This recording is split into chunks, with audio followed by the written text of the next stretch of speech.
What makes a woman remarkable? For each of those we love, it could be 1,000 little things. Back in December, we here at Fox 40 started asking everyone in the Sacramento Valley to tell us the big things about the remarkable women in their lives. We've whittled down the huge response we got to that ask to the top 4 finalists for prizes and a national award sponsored by our parent company, Nexstar Media Group.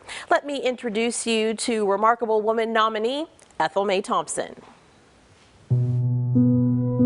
Lazy summer days and the Magnolia State became something very different for Ethel Mae Thompson in the late 1960s. We still talk about what we went through, and it's never nothing to smile or laugh about. It was just, how could another human treat another human like this? And then we're kids. With her adolescence pressed up against the southern racial divide, the then 15-year-old found herself living on a block where waving at the folks across the street meant waving to civil rights icons in the making, Jesse Jackson and Dr. Martin Luther King Jr. It was fighting for us so these young kids can grow up into the different world and you could see things better, you know. And we would leave all the things that our parents and grandparents went through. They was trying to make it better for us. There are approximately 200 National Guardsmen. Targeted by the vitriol of the common man and the military might of the National Guard, Little Rock 9 had already integrated Central High School in Arkansas. 9 years later, Ethel Mae Thompson was left to follow in their footsteps in her own town at John Rundle High. Spitting and the name calling that happened, you said it was horrible. What did they do to you when you tried to walk into school? Mess with you, talk about you, call you all kind of N-words and all this kind of stuff. They tell you to put the homework on the right side and she pick it up. She might not even pick mine up. They whisper whatever they want to say to make me no different. I was still trying to learn. Desegregation of public facilities was required by the Civil Rights Act of 1964. But 2 years later, that federal law had yet to be implemented in Grenada. Infuriated by the current conditions limiting her rights and inspired by the chance to do something about it, Thompson got in lockstep with Dr. King all the way to jail. This is at the jailhouse. They put these on you. Isn't that something? And I had a smile on my face, and the officer said, "Cut that out." Cut what out? He said, "Take that smile off your face." So I had to look like that.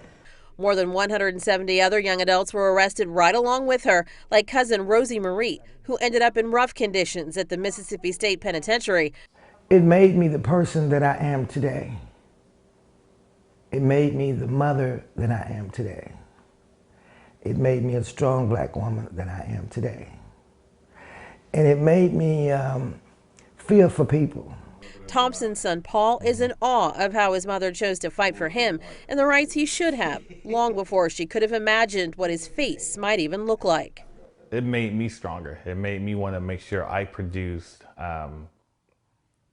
the guy I'm supposed to be, the man I'm supposed to be. You know, education, just me giving back to the community, working with kids, educating the youth. And so all that coming from her transitioned to me and then me to others.